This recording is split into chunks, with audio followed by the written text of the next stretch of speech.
Hi friend, I just wanted to take a minute to invite you to our Lash Biz Babes Experience 2026. This is a one-day all online event happening on May 2nd, and our theme for the year is going all in. We are shaking things up and doing it differently than anyone ever has before. This is going to be an all online event as usual, but it's going to be 100% a curated journey throughout your day as we guide you through the mindset, strategy, and passion needed to go all in on your business to make it your best year in business yet. All lash artists, estheticians, and beauty professionals are invited to join us. There will be guided sessions, interactive workshops, a panel discussion, and big giveaways happening throughout that whole day. And tickets are on sale now for only $199. Payment plans are available. Let's go all in on our businesses for 2026 together. All the details and the link for tickets are down in the show notes below. I would love to have you join us online in May. Welcome to Lash Biz Babes, the podcast for solo beauty business owners who want to build a full clientele and create a business and life that they truly love. My name is Erica. I'm your host. I'm a lash artist turned beauty business coach, lash educator, and social media manager for salons and beauty businesses. I'm so happy that you're here. Let's go ahead and jump into today's episode. Welcome back to this week's episode of Lash Biz Babes. My name is Erica. I'm your host, and this week I'm joined by my good friend Jazmin, who I am so excited to have on the show today. So let me tell you a little bit about Jazmin. She has been in the beauty industry for 13 years. She started out in makeup before transitioning to aesthetics after leaving the military. She's been a lash artist for 8 years, and she owns Beauty and Artistry for the last 5 years. And she's super passionate about helping diversify the beauty industry so that all people feel seen and loved, which is exactly what we're going to be talking about on the show today. So welcome, Jazmin. Thank you for being here. I am so happy to be here. I know we got to meet.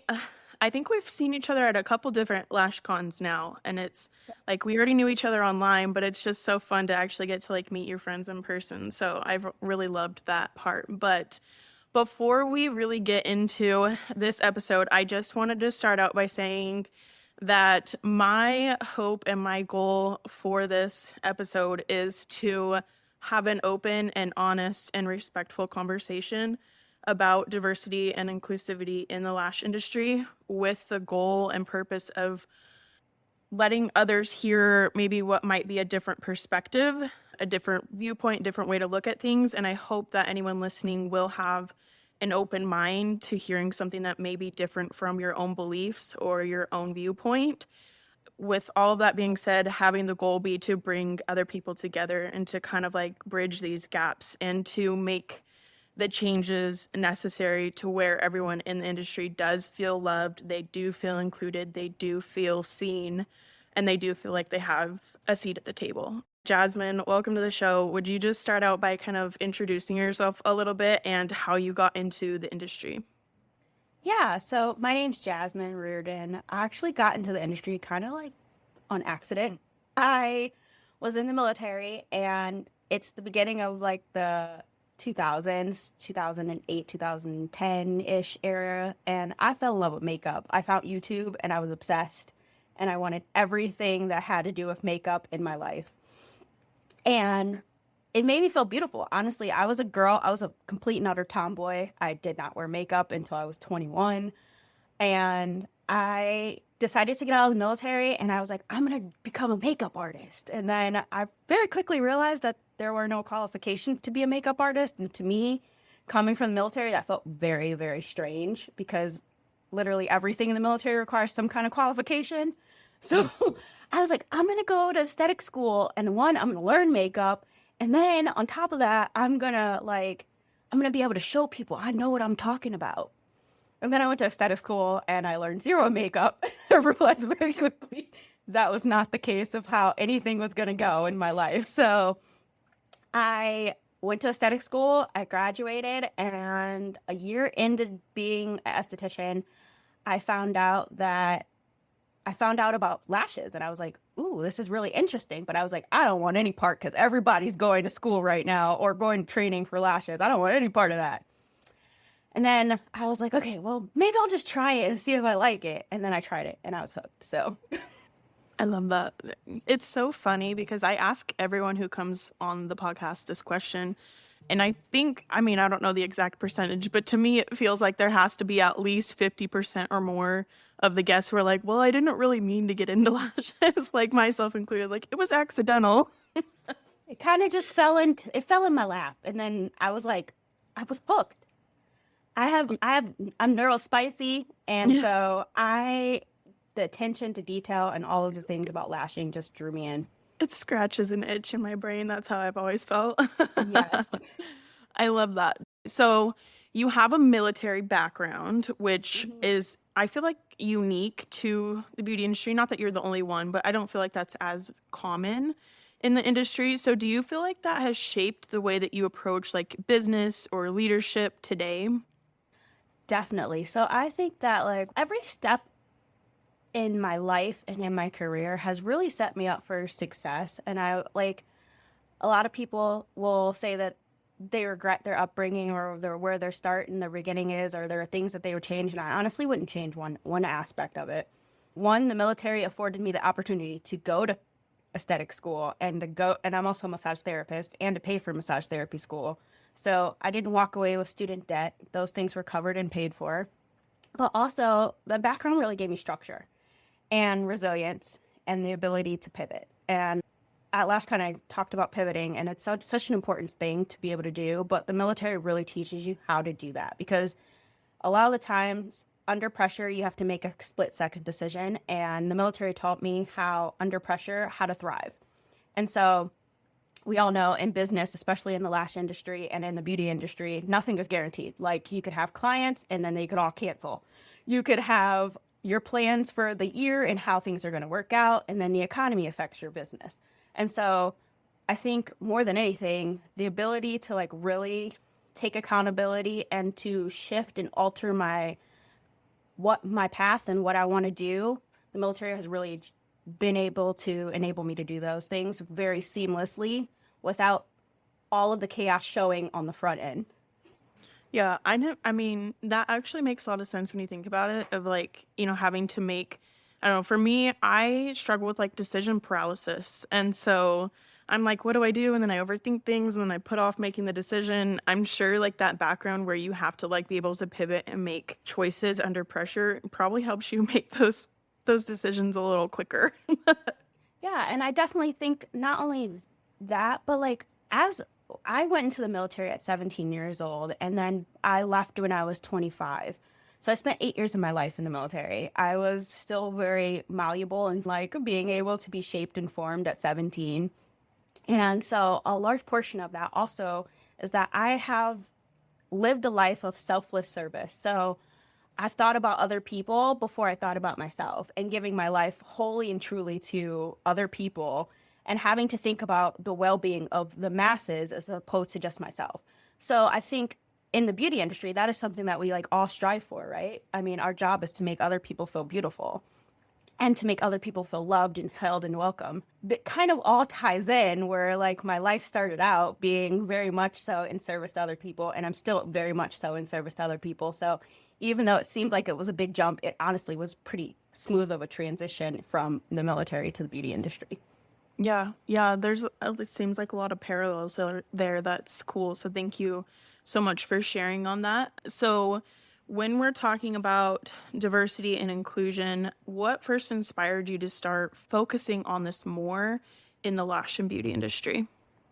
So honestly, it comes from my own experiences. I think especially starting off in the beauty industry, for makeup, I felt very unseen and unheard. And I think very recently, in the last 10 years, we've seen such a shift in the makeup industry alone, just for people of color and inclusion. And when we're talking about foundations, to now me being actively involved in the lash industry, which is so crazy because I'll be honest, 6 of those years in the lash industry, I did not participate in lash events or beauty events. And I just kind of made my own path.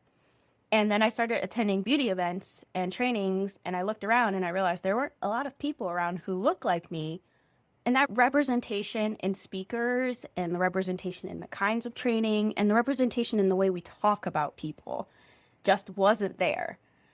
From small brands to big brands, from events to speakers, all of those things, marketing, all of it really started to click with me. And then I realized that beauty is a universal and every shade and curl pattern and natural ability and person matters. And that if I felt unseen, a lot of other people probably felt the same way. And I'll be honest, I felt like it was put in my wheelhouse because I'm capable of carrying it and I was capable of being able to have the voice to speak for other people who couldn't speak for themselves.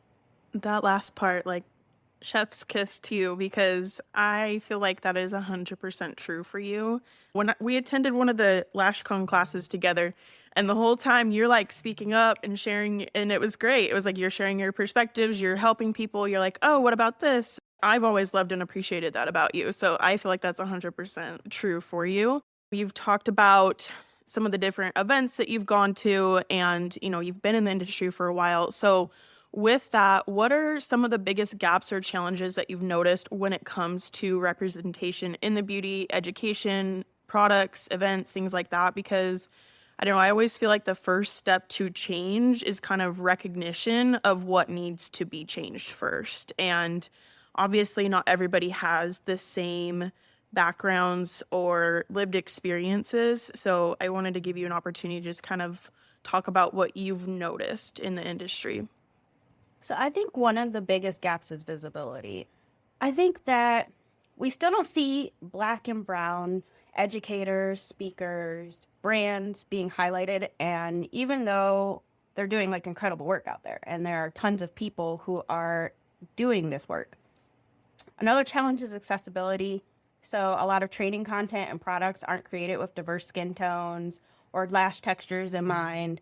And it's not always like an intentional exclusion, but more so like a lack of awareness.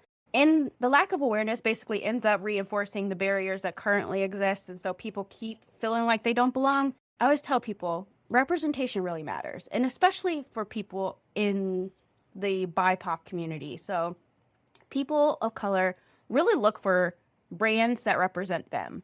When we're talking about representation, we're talking about seeing ourselves in the brand in and of itself. So I personally know when I go look for a company or a brand, I'm looking for people who look like me. And most of the time, if I'm like on social media and I'm scrolling, if I look at your brand's page and I'm scrolling and I'm scrolling and I'm scrolling and I'm still not seeing people who look like me, oftentimes I will leave that page and go look elsewhere. And I think we all like to feel loved and seen, and that's part of the beauty industry in general. Is that's why we do, and why when we have people come lay on our table, we want them to feel seen. The same thing speaks for the overall beauty industry and the gap thereof in the representation. People aren't feeling seen. It's not visible. Yeah, yeah. So with that, when we're talking about, visibility with brands and speakers and education and things like that, what's something that brands could change with this to help with the visibility moving forward? Like, what would you like to see happen? Yeah, absolutely. So for me, I think it's an active choice, right? I think inclusion, like when we think about inclusion and diversity, we think of it as like a passive thought. Like obviously, I don't believe that brands have like the intention of excluding people, but we are not actively making the choice to include people. So, and not just people of color, but I think like different ages, different races, different backgrounds, different sexualities, all of those things really matter. And so, like, making the active decision that when you are marketing or when you are hosting a photo shoot, that you're trying to reveal a larger community base than just the people who currently represent your community base. Like, I think that one of the things I could say is like a lot of brands will have their look, but their look might not necessarily represent the people who are actually buying from them. So we have to keep in mind as brand owners that the people who are buying from us may not be the idyllic look of what we are looking for, but they are looking for themselves in that. And if they're not seeing themselves in that, they probably aren't buying from you. Yeah, and I could absolutely see why that, why anyone would feel that way. Like everyone wants, like you were saying, everyone wants to feel seen, everyone wants to feel loved and included. And if they're not seeing that being represented in the marketing, in the courses, in the events, that how that could make someone feel like maybe I don't belong here, you know what I mean? If you are comfortable doing so, can you share an example of a time where you felt the lack of inclusion in this industry and how that experience motivated you? And I only ask you this just because I feel like it is important to hear experiences from those outside of our own to help understand. I mean, we decided to do this episode before even any of the conversation in the lash industry the last couple of weeks even came up. So that was already like, it was already on the schedule. It was already something that was going to happen. But even like in the last couple of weeks, I have just been reading people's posts and listening to stories and just kind of trying to take in the different perspectives. And I think one thing that is important in these conversations is being able to hear, like, see things from someone else's perspective, because just because it didn't happen to us doesn't mean it's not happening and doesn't mean that it's not a problem that needs to change. So if you're comfortable doing so, I would love to hear, like, maybe one of your experiences that you've gone through where you're like, wow, this really felt like lacking. So I'll pass that off to you. Yeah, so I think, I mean, to start off, going to school in aesthetic school is very much the very first experience I had in the beauty industry where I realized how outnumbered I truly was, especially coming from the military. The military is so diverse. I worked with people of all ages, of all genders, of all sexualities, of all backgrounds, from rich to poor to like quite literally the gamut. The ideal melting pot is the military. So I'm used to that. And so going to beauty school and basically I was the only older. I was 25 when I went to beauty school, so I was older, and I was the only Black woman in my class. And so that in of itself was it kind of took me back. And then I realized very much that I was outnumbered. When we're talking about ethnicity and diversity and all of the things, and even being around the hair students, I realized that they weren't learning about textured hair at all in my school. They only learned about Caucasian hair. They didn't learn about textured hair. And I remember I was getting a service done by one of the cosmetologists. And across from me was a paying client who was a Black woman. And she was being seen by another Black woman. And she was getting a like roller set done on her hair. And the woman across from me was giving me the most mortified look because she was having to walk this student through how to do her hair that she was paying this other woman to do at the school. And the sad part is the instructors there also weren't really able to help the student because none of them had even done textured hair either. And it just kind of made me realize how much is lacking in terms of diverse education for the beauty industry in general. And I think the common thread throughout a lot of the talks of what I've experienced in the beauty industry is that people don't realize how much people of color in the BIPOC community participate in the beauty industry, but how much we get left out of it. I think the stats is that like 70% of the beauty industry is indulged in by the Black community or people of color. And unfortunately, for the largest majority of the time, we've been told that, Black women didn't need makeup because they didn't buy makeup. But we did. We just didn't buy it from the brands that were actively not representing us. We only bought them from the brands that did. And so, like, Black women are going to events, but they're only going to the events in which they feel welcome and loved and held and appreciated. They're not going to the ones where they don't see themselves.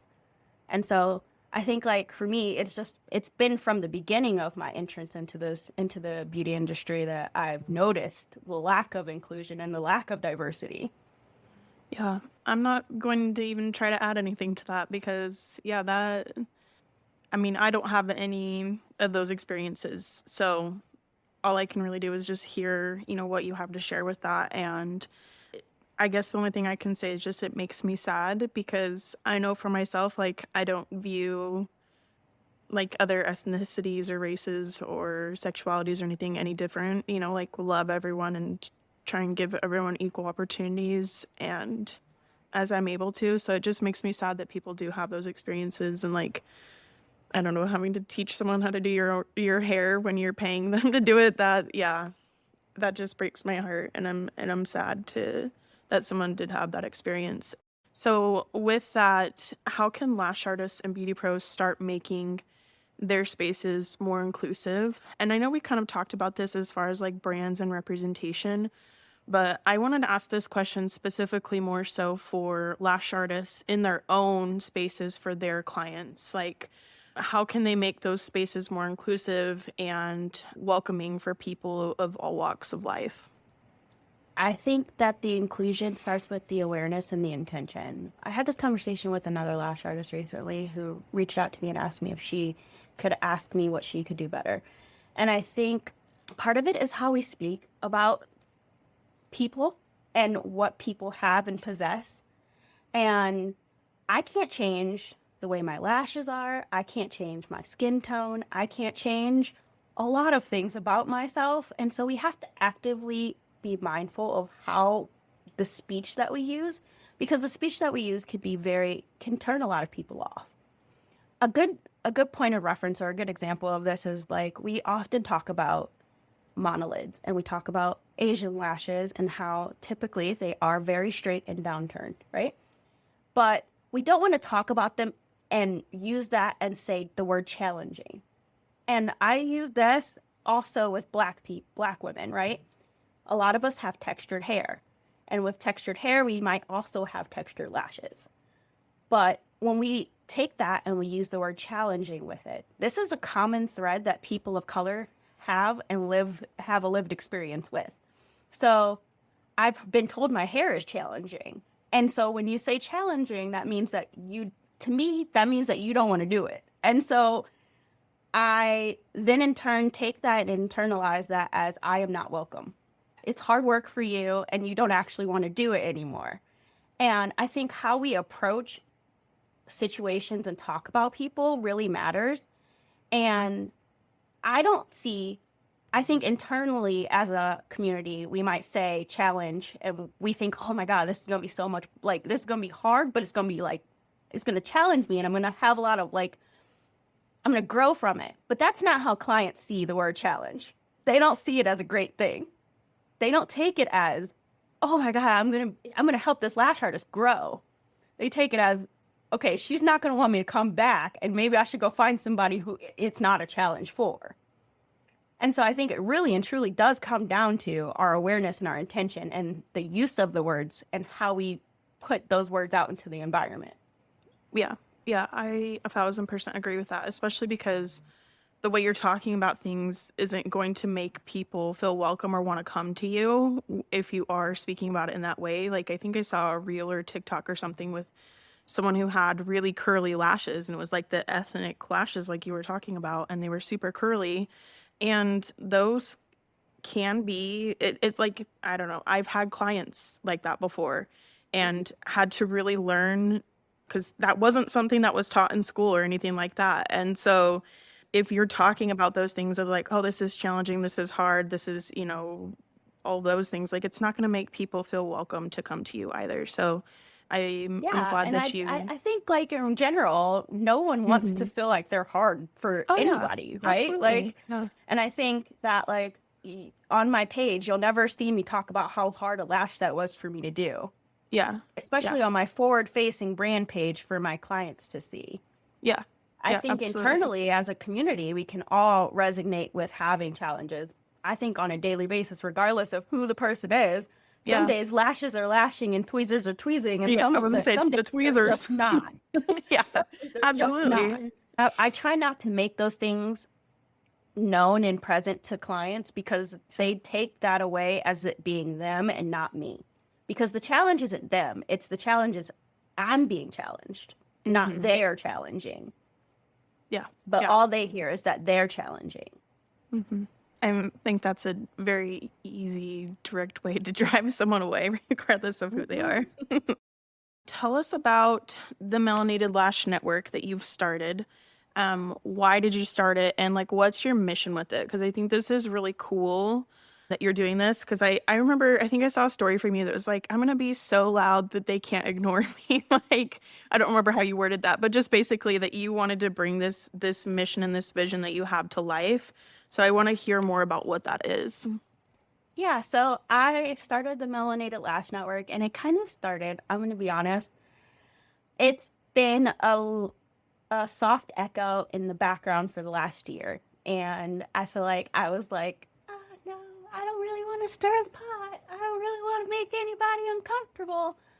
But then, honestly, after LashCon, I kind of had a chat with a couple other Black women, and I felt like we all felt and saw the lack of diversity in speakers at LashCon, and at other events in general, like the lack of diversity, the lack of like well-rounded experience from people of color.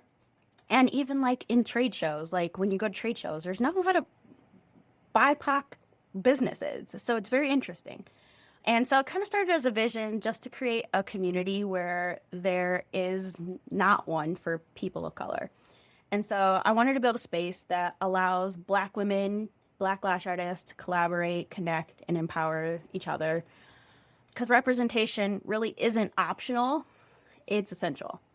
It's a space for education, visibility, collaboration. I'm doing my best to try to, like, it's all just starting. And so I'm trying to make it so everyone feels included and it's not just me, like, spewing information at people, but a way that the lash industry really and truly can't overlook us anymore because we stand as a united front and we really want to be represented and seen and held in this community. That's really cool. So, do you have like an idea of, because I know you have just started this. This is like brand new, Yeah. fresh from the womb. I don't know how you want to say Yes. that, but freshly birthed idea. Well, at least like putting it into action. And you said it's kind of been in the background for a little while, but do you see like what do you see like yourself doing with it? Are you gonna like highlight Black lash artists and beauty professionals, or like are you gonna have some type of like membership with it, or like where do you see it going as far as like how people can participate with it? So I definitely on the page, I've already started. I've had one featured Black lash artist. I really want to feature Black lash artists and the work that they're doing and Black lash brands and the work that they're doing. I want this page to grow into, in my eyes, I would love for this to become like an association, like kind of like how we have ALA, where we have like a Black Lash Network association where Black women can go and know that we have representation, that it matters, but then also know that when we go to events that we're there and that we're going to be there and that there's always going to be someone there who sees them and hears them and that know that they're not alone. Because like I said, the one of my first experiences is like when I went to LashCon last year, I was so excited because I will be honest, when I've looked at like a lot of pictures and stuff, I was like, oh my God, I don't really see a whole lot of people who look like me, but I'm still gonna go. I'm a little scared. And then I met my very first friend, Ebony, there. I was like looking across the room and I was like, oh, there's Ebony. And I was like, I need to talk to her and congregating with her. I have ideas of like buttons and merch. So like we know when we see each other that we are part of the Melanated Lash Network. You're not alone. You have community. You can show up at any event and that there will be somebody there for you. Like this is my goal for the year is to try to go to all these events as much as possible because I want people to know that you're not alone and we can show up and we could be present and we're going to be seen and we're going to be heard because we have a voice. And also for I want this page to be a place where brand owners, if they're looking to diversify their brand ambassadors or they're looking to diversify their marketing, that they have a place to reach out to, that they can actually speak open and honestly and say, hey, we're trying to diversify and we want to be better. Do you know someone who could do this? Or we can ask to be this brand ambassador or to participate in a photo shoot or something. Because I think having that ability to reach out and have a touch point is really necessary because I feel like right now that's not something that we have. I agree with that. I mean, I can only speak from my own experience with, doing my online event where there was a point where I was like, I want to have more diversity with this and I want to, include voices from all walks of life, but I didn't have that touch point. So I'm like, okay, I did have one of my lash artist friends who I went to, and she was on the podcast in the past as well. My friend Khadija, and I was like, hey, like, I don't want this to come off the wrong way, but like, I want to have this. And, some of this work is my own. I need to be doing better with and stuff too. And that I intentionally try and go out and do and make sure I'm following, Black lash artists and people from other walks of life, LGBTQIA, like all of that. But I was just like, I want this for the event. And, who do you love and respect in the industry, and like who would you recommend? And she sent me a few different people who did end up participating in the event. So I am like excited that the industry will have a resource like that, because I know I have like asked for that in the past as well. So that's really, really cool. And I absolutely love what you're doing. And I'm excited for you. That's like so cool to like see your vision coming to life and like doing the darn thing after so long of thinking about it. So with the melanated lash community, what do you hope that this community can help change in the industry? Specifically, like what challenges do you see right now? Do you feel like the Melanated Lash Network can kind of gap? So I'm really hoping that the Melanated Lash Network can like redefine what leadership and excellence in the beauty community look like in general. I want to see it help with diversity on panels, more inclusive product lines, more cross-community collaboration. I want new artists to walk into the industry and instantly feel like they're included and welcome, and then that they have a place to be seen and supported and heard, and that we can really shift the culture in general. Because I think, like, in general, when I think about the lash community, unfortunately, right now, what I see is a lot of non people of color. And I don't think that that fairly or accurately depicts the lash industry as a whole. I think that that gives us a snapshot of what is mainstream lash artistry, but not the actual full community of lash artistry. Yeah, I can absolutely see that. And I think that will be, like I said, I'm just excited for you. I think this is going to bring a lot more opportunities to the Black community and to lash artists of all different races and backgrounds and beliefs. And, I always believe that one person standing up and speaking up, it opens those doors for other people around them too. So I'm excited to see, just the ripple effects that this will have in the industry for as a whole, like you said, like in general, just more inclusive, more welcoming, more better representation and everything all together. So, thank you for stepping up and doing that. And, I'm sure that's not easy either. It definitely is not easy, but I think that, I mean, like you said, one small ripple can eventually create a whole entire wave, right? That's how the ocean works. It just takes a little ripple current to eventually create a wave that hits the shore.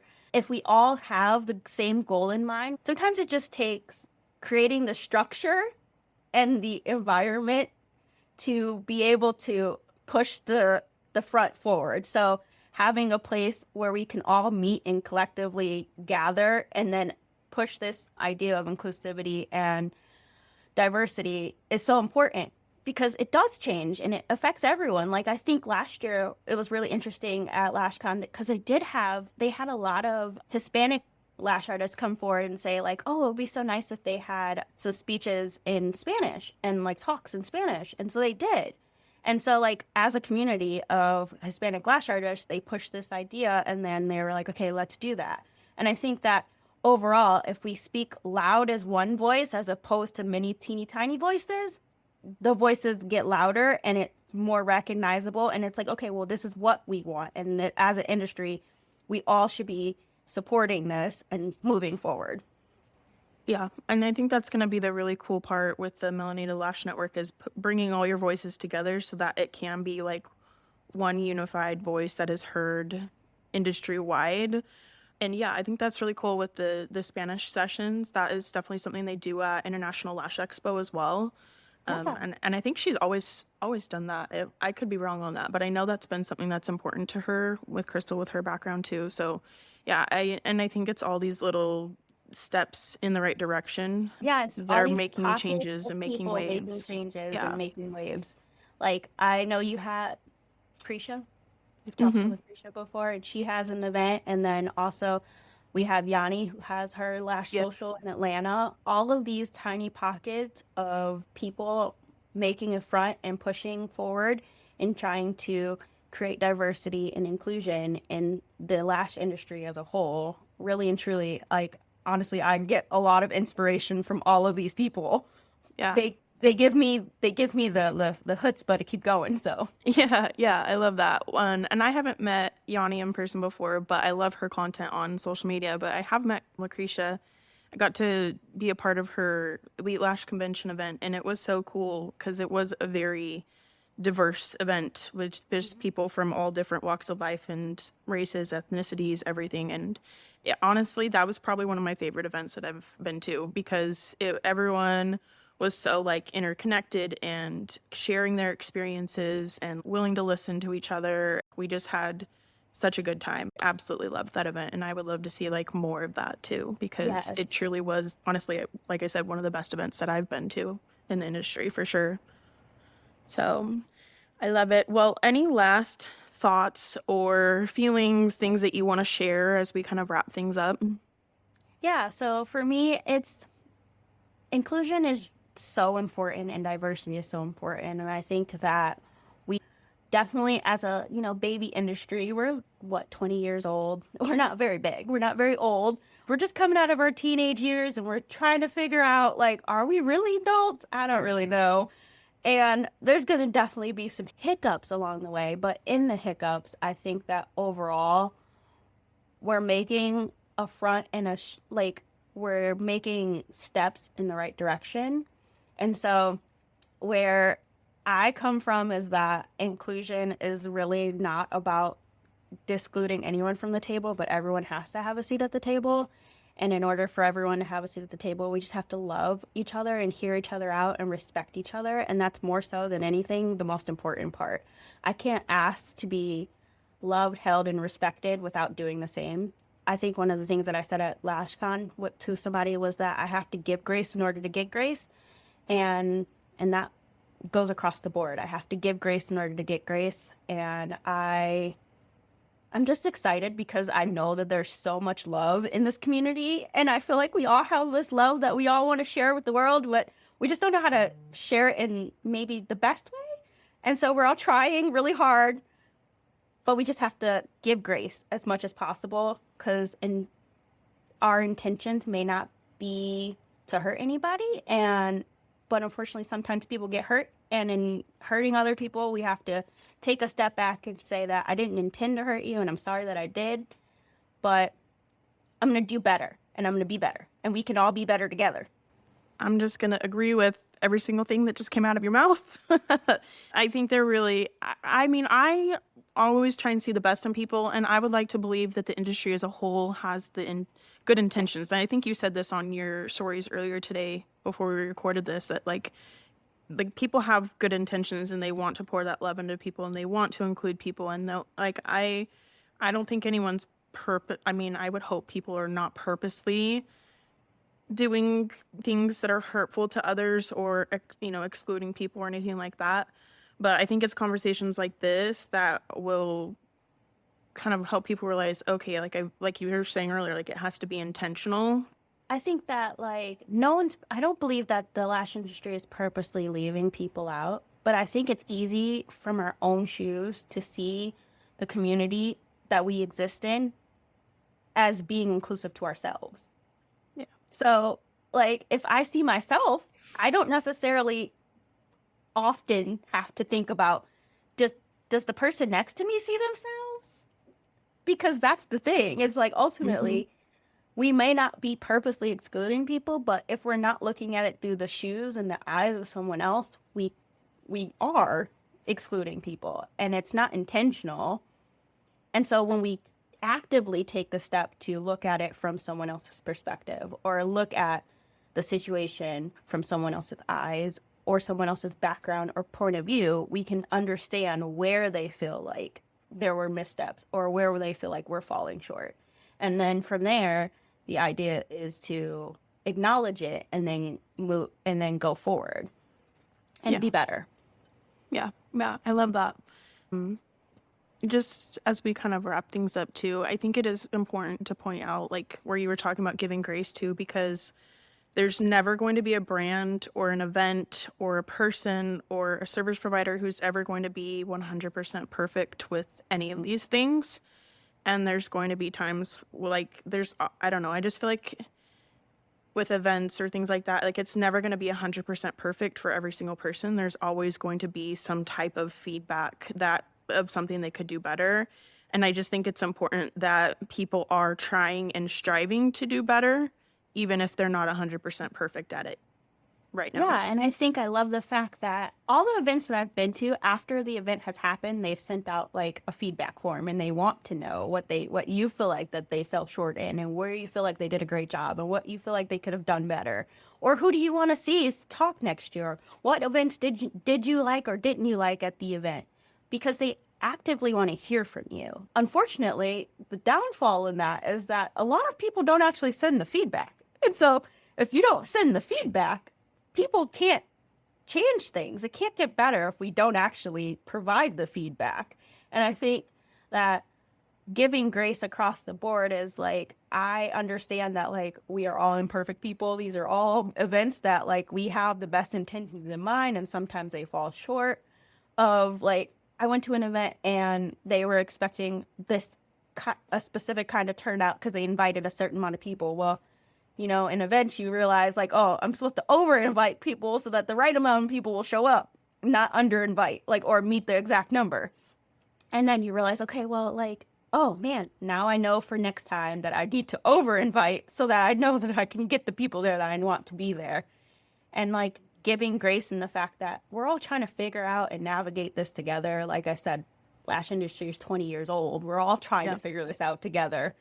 I'm glad that you like point that out too, just because just all the talk in the industry in the last week, and just the different perspectives and different things. I think it's just important to point out that like no one's ever going to be 100% perfect, and that grace is a part of the process, and just being willing to talk with each other and being willing to hear other people out and do better. That's, I mean, in my opinion, what will help move us forward.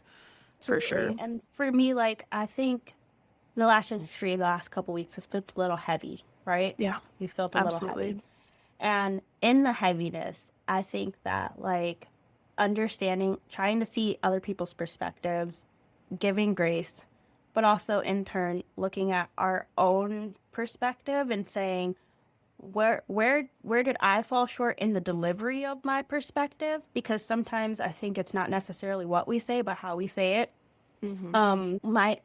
When I went to an event in the spring, I had a negative experience, and I don't feel like I necessarily needed to specifically call out people, but to speak from a generalization of how I and we as a whole can be better, because I think that like in turn, I analyze the situation as there are things that I could have done better, and there are things that the person who I felt wronged me could have done better. But in general, this is not that person's a bad person. This person is learning and living a life and experiencing a massive chaotic event the same way that I am, just from a different perspective. And so they weren't intentionally trying to harm me in any way, shape, or form. They were trying to navigate it the best way that they could in a very like chaotic event. And one of my favorite things that, I don't know if you know who Christina Fard is, love her. Oh, absolutely, but love her. One of the things that she told me is that we're all just little weirdos running around trying to make it in like at big events, right? Like we all sit in our little rooms, and we all are like introverted little people, and some of us are extroverted, but the large majority of us are really introverted, right? And Mhm. then we go to these events and we're expected to be like big and boisterous and like really, really out there and outgoing. And so we're all like little introverted weirdos trying to make it at these big events. And sometimes we don't necessarily put our best face forward because we're really outside of our normal realm of just being one on one with our clients in our own little safe space, that it can feel very overwhelming. And so we don't put our best face forward. And so I'm trying my best and doing my best to try to give grace where grace is due, and also to give myself grace for how I may have interpreted a situation or have projected my feelings onto other people, or how I even put my feelings out into the universe. So I do think it's important. Like, I remember, I think you did a live video or something after you went to that event and you were kind of yep. talking about, not necessarily what had happened, but what we can learn from it, all of that. And I do think that part of things is important. And that was an important conversation for the industry at the time because, like, okay, people may not realize that may not have been their intention. They may not realize that they were hurtful or, excluding anyone or anything like that. But they can't realize that unless someone speaks up and says something. Yeah, So, and that our words have weight. Our words carry weight. And even though we don't realize how influential we truly are sometimes. I went to the artistry at the Lash Bash in Chicago, and it was yeah. crazy because I met some girls that were at your event and Yeah. the online event, and they were like, "Oh my God, I remember you." And I was like, "Oh, me?" Like, I truly just talk to my stories, and I don't think anybody listens. And then Oh, I they realized, like, listen. oh, people listen to my stories. And so you don't realize, as like, because I don't see myself as an influencer in any way, shape, or form. I'm just a normal person. But we do have influence, and we do have people who hear us and listen to us. And so we have to be aware of how our words have weight and how they can affect other people, even when we don't mean for them to. Yeah, absolutely. I agree with that. And, I know one of the ladies that you met was very, like, it was her first event she ever went to. And I know she was like so happy to see a familiar face with you and like that you were so kind and welcoming. And I know she really appreciated that. So, Yeah, like, and that I just makes my introduced her to heart happy people. too. That made me cry when she told me that actually. I want everyone to feel welcome and loved. And like, I honestly, I am literally introverted. I I'm don't so really shocked by enjoy that. big. I don't Girl, I enjoy do big not believe that events. actually. I get unbelievably overwhelmed at LashCon. I quite Yeah, literally it's a lot. I will check out and go to my room and hang out Yeah. in my Well, I room feel because like you have to. It is a lot I tap going out on. pretty Yeah. easily. Yeah. The first day I'm all about it, and then the second day I'm like, oop, my meter is like almost empty. And Hello. so I think that, like, for me, it's like I want other people to know that they're not alone. Like, it's okay if you feel really awkward. And she like walked up to me, and I wanted her to know, like, oh no, it's fine. Like, I don't. You can say hi to me. I might have an RBF, but I'm really fine. I'm just really overwhelmed right now. That's all. Yeah. Well, and I think that's important to remember with events too, is like that's one of the like every time I go to an event, everyone's like, "Oh my gosh, are you so excited?" I'm like, "Yeah, I'm really excited. Like it's gonna be a lot of fun." But I also know that my social battery, like I have to be turned on the entire weekend. And I feel almost obligated to make sure that like I'm never out and about around other people when I'm at a really low social battery level because I don't ever want to make anyone feel like I didn't recognize them or I didn't include them or something or I wasn't talkative enough or like I didn't say hi, I didn't feel welcoming because I know people have those experiences where they're like, oh, the big lash influencers, the big brands weren't very welcoming. But I think that is something where we kind of have to give people grace at these events too, is because like your social battery literally has to be turned on at like 100% at all times all weekend. And it's absolutely draining. So it's like, yeah, I'm really Absolutely. excited for this event. But I also know that I'm going to be completely wiped by the end of it or even midway through. And it's a lot, like just to process and handle. Yeah, like last year at LashCon, I dipped and I went to Bubba Gump Shrimp down the street. And Heck I yeah. went and had food at Bubba Gump Shrimp at the bar by myself because I was like, Girl. my battery is done. I need to recharge and I need to be alone.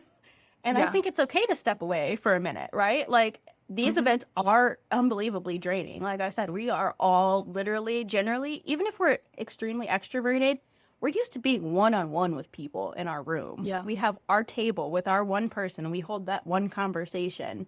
And then put on top of that a large majority of us are also neurospicy, and Mm-hmm. we all like have ADHD, and there's 90,000 conversations Oh, going on around us, and there's music, and then yeah. all of the things are happening, and we're trying to Social stay on task, anxiety. and Yeah. and we're like, where do I need to be? What time is this class at? What am I eating for lunch in the meantime? Like 1900 things are going on.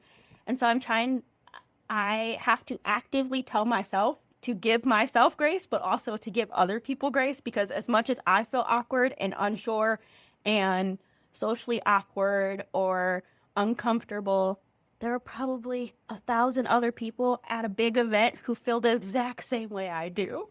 Yeah. Yeah, absolutely. 100%. Yeah. I mean, I love going to events, but it's definitely an experience of like having to, I mean, I have to know my limits of like, okay, I need to go take a nap. Yeah, and I that's can't why do I this. I think need a it's so nap. important to have community, right? Yeah. Like, regardless of if it's just you have like you have the Vivid Lash community, right? Like they do Hmm. vivid color, and it's not a giant community, or it doesn't feel like it is, but they know each other. And like I now feel like, because I've like ventured into doing color lashes, that I see like myself in that community as well. And I'm like, oh my God, I met Carly. She's so sweet. She's so amazing, the Lash fam. Or I've Hmm. met the people, Jess Dowd from Lash the ritual. Lash Ritual.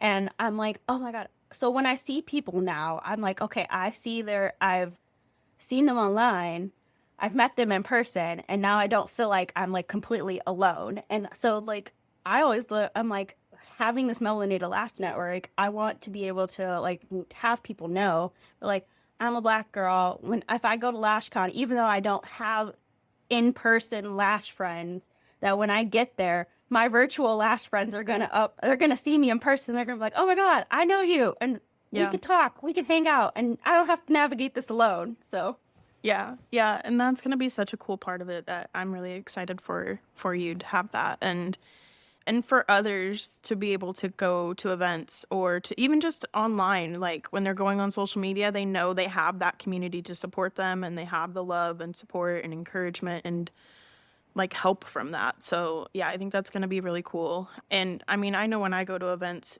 I'm always like excited to see all my internet friends in general too. And it's always like the same. best experience. So I feel like that's only going to enhance that experience for everyone in the community. So I love Same. it. I love it.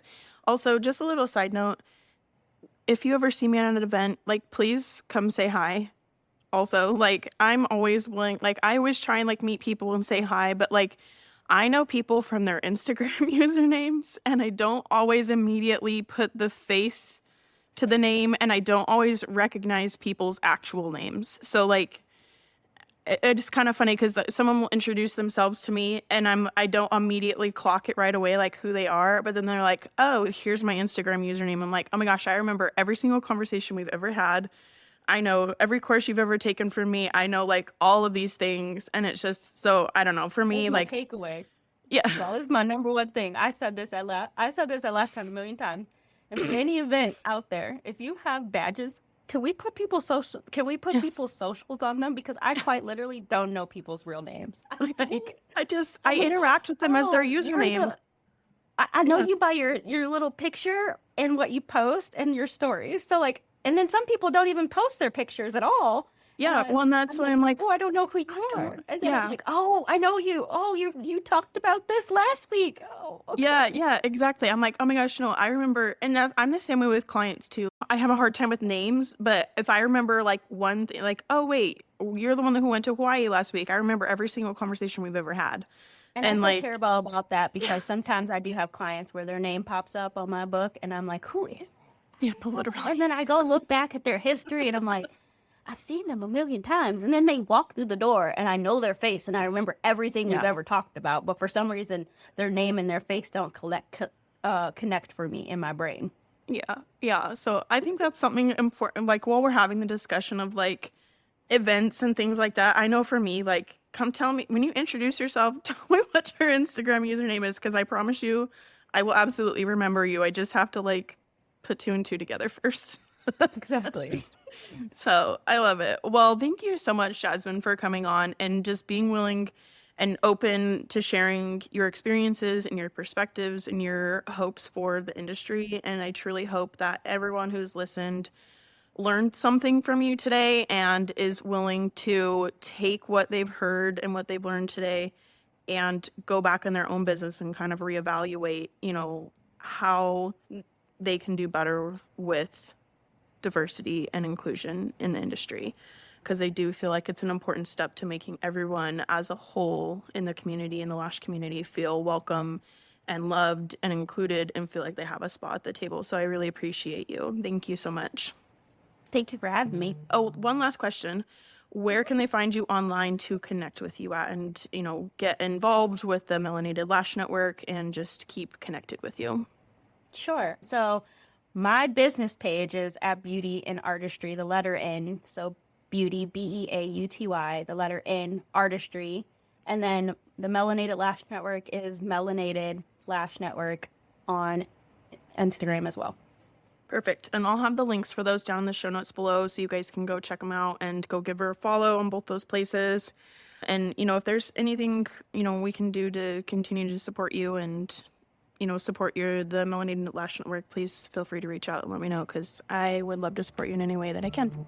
So, Will do. Thank you. thank you.